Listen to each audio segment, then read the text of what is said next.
Looking at a little bit of just basic probability. Probability is some things that, I don't know, you learned it once upon a time and they kind of expect you to still know it, and people say it's really logical if you think it out, and in a lot of ways it is, but we just wanted to review you again before the end of the year so that if these types of questions show up on an SAT or ACT, you're a little more prepared for it. So first of all, just some vocabulary to help you out. A random experiment is kind of exactly what it sounds. It's an activity, and I should have written this out ahead of time, involving chance. That's what makes it random. That can be repeated, and it can have, sorry, I didn't want to put B. It can have different results. Yeah. An outcome is exactly what you think it is. It is the result of a single trial of an experiment. An event is one or a group of possible outcomes.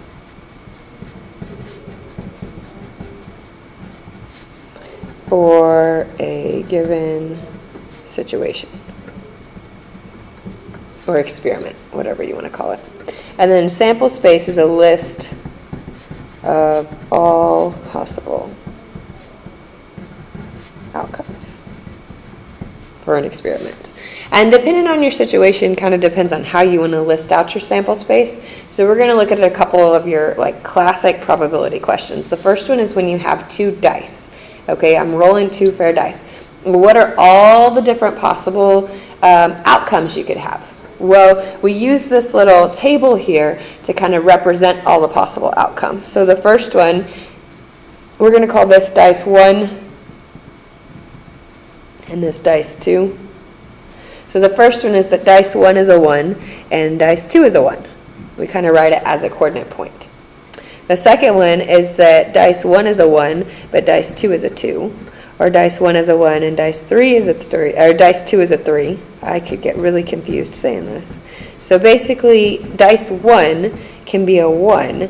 Dice 2 can be any of the other numbers, 1, 2, 3, 4, 5, or 6. Then you could have dice 1 as a 2, and dice 2 is a 1, or dice 2 is a 2. Dice 1 is a 2, and dice 2 is a 2. And I could keep going. I'm going to quit talking about it because it's really easy to get off track while you're trying to do this.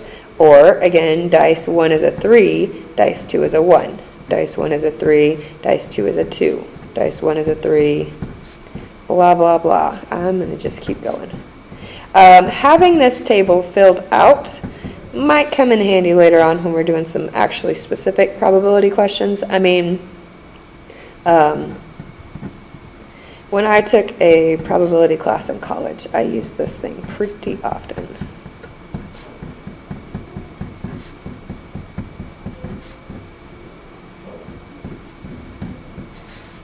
And 5-1, 5-2. My handwriting's getting sloppier and sloppier. I hope yours is staying well. I should have also already had this filled out for you before you got here and let you just copy down my work.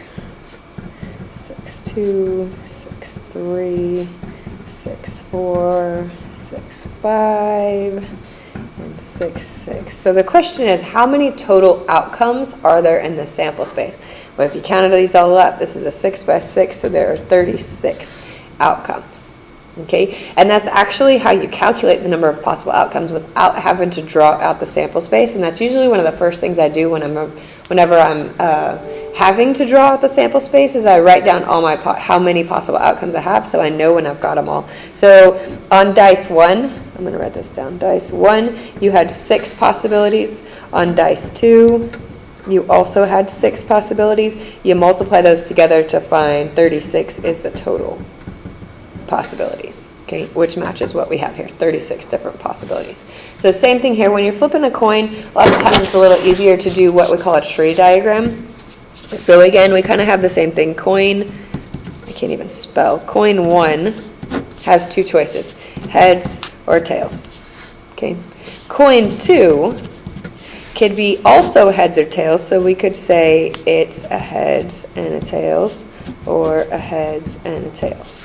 And again, if you notice this, if we found our possibilities, for coin 1, there were 2 possibilities, heads or tails. Coin 2, there are 2 possibilities. I multiply those together to get 4 total possibilities. And here they're listed here. I could have a heads heads, I could have a heads tails, I could have a tails heads, or a tails tails. Same thing with 3 coins, if you were going to list this out. So I'm going to do my table first. I have coin 1 has 2 choices, coin 2 has 2 choices, coin 3 has 2 choices, so that means I'm going to have 8 total possibilities. And here's my tree. So coin 1, again, heads or tails. Coin 2, again, heads or tails off of either one of these. Coin 3, from either one of these can be heads or tails. Heads or tails. Heads or tails. Heads or tails. So again, you could list all these possibilities here. Heads, heads, heads. Heads, tails, heads. Heads, heads, tails. Heads, tails, tails. Anyway, I'm not going to list them all out, but you totally could. Okay, so those are your sample spaces.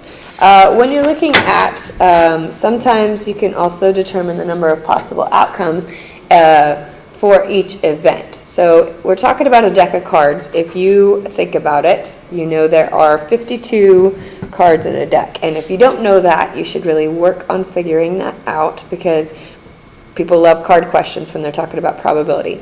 So how many red cards are in the deck? Well, half of the cards are red. So 13 of one suit, 13 of another, so 26 possible red cards. How many black cards are there? There are also 26 possible black cards, right? Half are red, half are black. Face cards, we're talking about queen, jack, king. Okay, so not counting the ace. Sometimes people count that as a face card. Queen, jack, king. There are 3 of those for the 4 different suits. So there are 12 face cards in the deck. Hearts, so that is half of it, or a fourth of them are going to be hearts. So that's 13.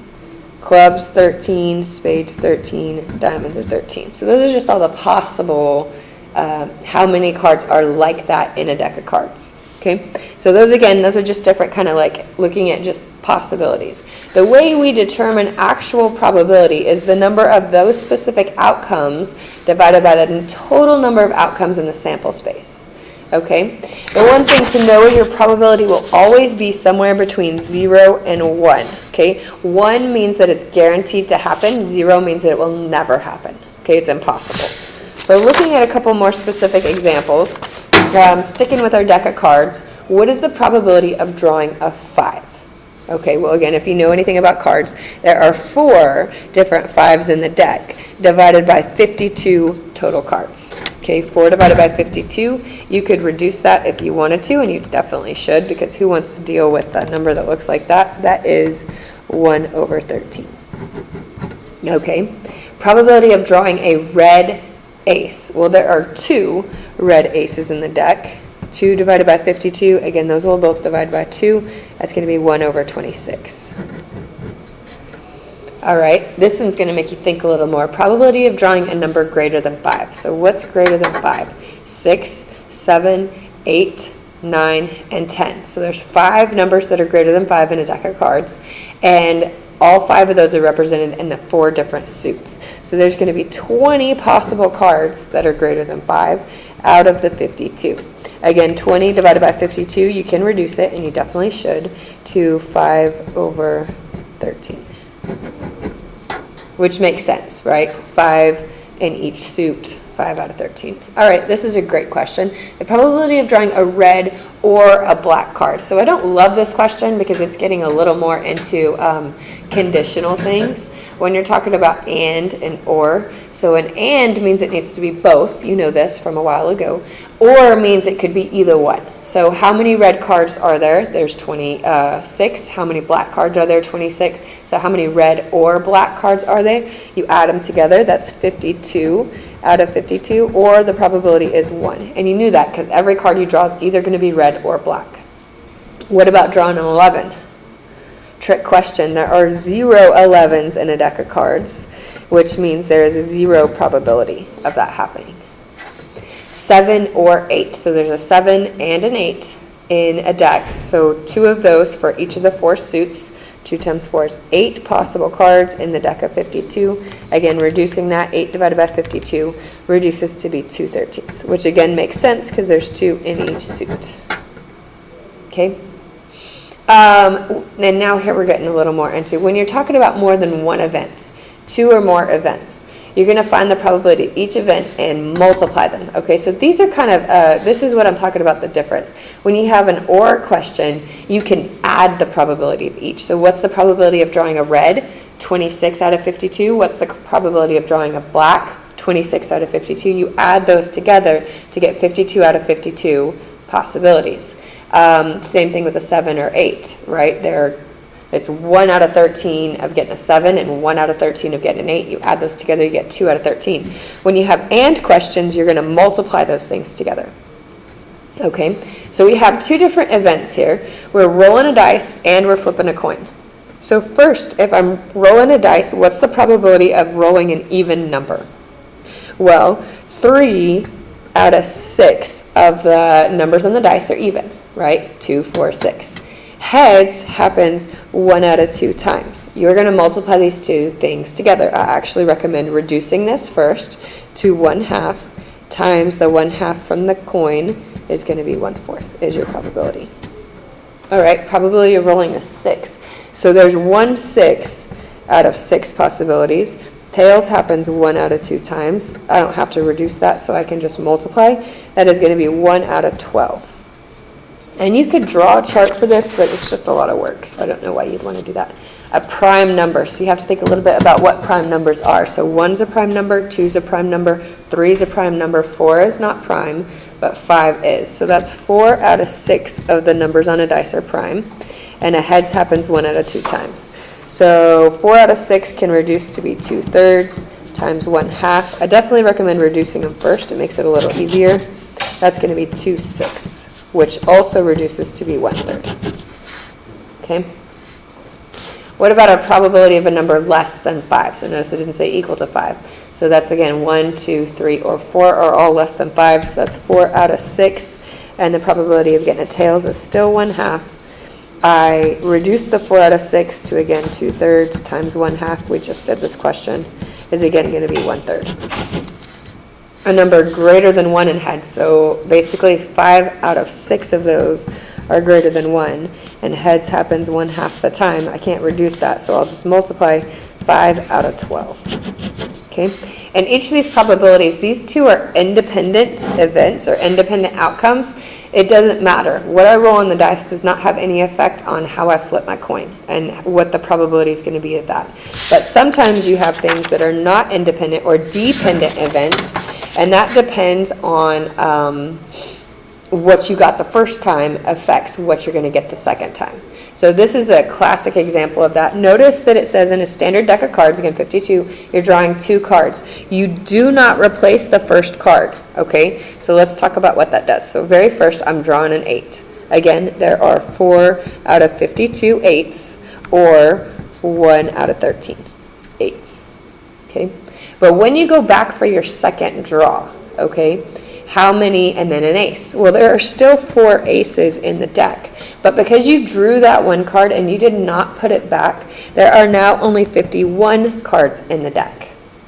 You're going to multiply these 2 numbers, 1 out of 13 times 4 out of 51, to get your probability. So I'm going to cheat and use my calculator for that because, you know, it's not going to be a pretty number. That's what I thought. 4 out of 663. Okay, same thing with the next card, the next situation. Probability of drawing a face card. Okay, well, if I draw a face card, again, there are 3 face cards in each suit, so that's going to be 12 face cards out of 52, or again, we know that that reduces to be 3 out of 13. And then again, when I go back in for my red 7, okay, so there are still 2 red 7s in there, but again, there's only 51 cards left, so I'm going to have to multiply these two. So 3 over 13 times 2 over 51. Again, I'm going to reduce it to 2 over 221. This is a good question. What's your probability of drawing an 11 and then an ace? Well, remember that there are 0 out of 52's 11s, and even though there are 4 out of 52, you can make an argument here because there's not a possibility of drawing an 11, so whatever this is still going to be 0. That is not a possible thing, again, because it said and. Like then an ace, you have to do both of them. If this said or, what's the probability of drawing an 11 or an ace? You could have a different situation there. Okay, so here's another one.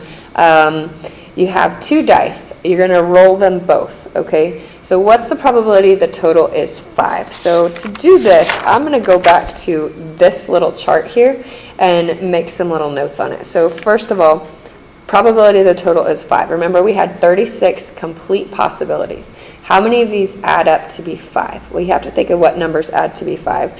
You could have 1 and 4, or you could have 4 and 1.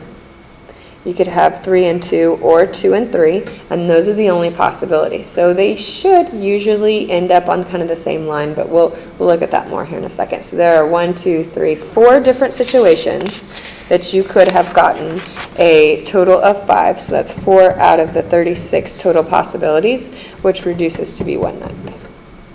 Okay, what about the probability the total is less than 5? So less than 5 is going to be 1 and 1, 2 and 1, 1 and 2, 1 and 3, all of these situations over here. Everything on this side, if you notice, is going to be greater than 5. So there's 1, 2, 3, 4, 5, 6 out of 36 possibilities, or 1/6.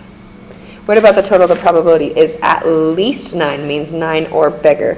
So all of these add up to be 9, if you look at them. And everything over here is bigger. So there's 1, 2, 3, 4, 5, 6, 7, 8, 9, 10 out of 36.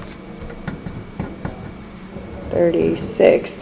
10 and 36 reduced to be, I think it's just 5 over 18.